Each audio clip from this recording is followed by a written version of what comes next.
builders, I'm Mrs. Morta. Remember our sneaky sound in English that we call the schwa sound? Say this word with me. Schwa. That's fun to say, isn't it? We have learned that the schwa sound often sounds like this in English. Like the short vowel U. It's the sound that we make when we're thinking really hard about something. Say that with me. We have also learned that the schwa sound can sound like the short vowel I and say I. Say that sound with me. I. In some words, the schwa sounds like I. We know that the schwa can be written using any of the vowels. It is so important for us to be able to read and recognize the schwa sounds in words because they pop up all over the place, especially in words that are more than one syllable. Today we are going to be separating word parts or segmenting syllables to read words using the schwa sound. Are you ready to separate syllables? Here we go. These are the words that we're going to be reading today. I haven't organized these words yet because I was looking for patterns that might help me read these words correctly. Take a minute and just look at these words and see if you notice any patterns in these words. I'll look too. I noticed something that popped out to me right away. As I was looking at these three words here, I noticed the beginning of these words are very different. But when I looked at the end, I saw A-L, A-L, and A-L. And then I realized there are other words too that have this pattern. Let's see if we can find all of the words that have the A-L pattern. And we'll sort them over on this side of our chart. This word ends with A-L. I wonder what that says. This word ends with A-L. And I'll just keep looking. Nope, that one doesn't end with A-L. That's got a different ending. Oh, this one has A-L. And so does this one, has A-L. That has a different, I just noticed a pattern. That one has a different ending, but it matches some of the other words that we've already looked at. There it is. These are all of my A-L words. Have you noticed the ending that these other words share? A-N-T, A-N-T, and it happens again and again. These words end with A-N-T. Let's move these to the other side of our chart, and we'll get the label up there in just a second. A-N-T words will all go right over here. Now, we look for word patterns because when we know word patterns, they help us read new words. Let's start on this side with our first word. Remember I said that our goal today is to separate these words into syllables, to segment syllables so that we can read these words. Let's look at the first one here. Now, when I look at this word, one of the first things that I notice is the P followed by the ER. ER is a chunk that I know how to read. So I'm thinking that the first syllable will end right there. I also know that when there are two consonants right next to each other, if they're not blending together to make a sound together, I often split the syllables right between the consonants. So I'm going to chunk my first syllable between the R and the S. I also see this pattern here, which is a pattern I've seen before and I've read before. And I'm thinking because of that I probably chunk the word right after the N, which makes sense because that leaves my AL pattern all by itself.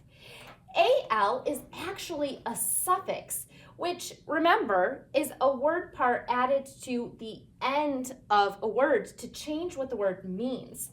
Now, when we read this suffix, AL, we pronounce it with the schwa sound. So the A doesn't say A and it doesn't say A. Instead, it says Let's read this word, reading one syllable at a time with our loop and swoop routine.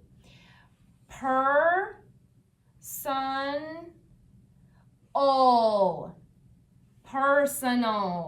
This word is personal.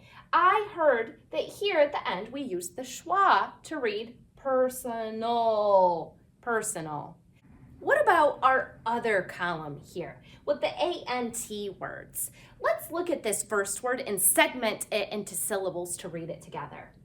Well, in this word, the first thing I notice is the RE spelling pattern, which I know is a prefix that's often added to the beginning of a word. So I'm thinking that I need to stop right after those first two letters. That's something we often do. When we have a consonant and a vowel and a consonant, we'll stop right after that first vowel. Now let's look at this next part. Again, I see a pattern that I think I can read pretty easily, a consonant and a vowel and a consonant, and then it's followed by another consonant. Like just in personal, we split between those two consonants. I think I'm going to do that here too, between the C and the T. Then I think I can read the end of this word all by itself. The trick that I'm going to remember is that when I see the A-N-T pattern, and it's being used in a word that's more than one syllable, this is also going to use the schwa sound. Instead of saying ant, it's going to say int, int. Are you ready to read these syllables with me? Let's loop it and swoop it. Reluctant, reluctant. Reluctant is our word. Now that we have read both of our words at the top of these columns, I think we can use what we've learned about the schwa sound to read the rest of these words. We remember that this says ol, using that schwa sound at the beginning when we're using a word or reading a word that's more than one syllable, like in personal. Let's use that, what we know about AL, to read the rest of these words. Are you ready? Signal, signal, vital, hospital, general. Read those words with me again, all the way from the top. Personal, signal, vital, hospital, general. Did you hear how the AL makes the schwa sound in all of those words? Ol. Now let's look at our next column. We remember from reluctant that the ANT sounds like int. So let's use that as we read these other words. Occupant, defiant, hesitant, relevant. Let's read all of these words again. Reluctant, occupant, defiant, hesitant, relevant. Great job! We have seen that when we add suffixes to the end of the word, specifically the AL and the ANT suffixes, and the word is more than one syllable, we have to use the schwa sound instead of using the sound that we would normally expect the A to make. Let's practice reading some of these schwa words in sentences. Be on the lookout for words that have the AL or ANT ending where we hear the schwa sound. Let's read. When I broke my leg, I had to go to the hospital to get a cast. Did you hear our word with our pattern from today? It was this one, hospital. Instead of reading hospital, we said hospital, for the AL ending.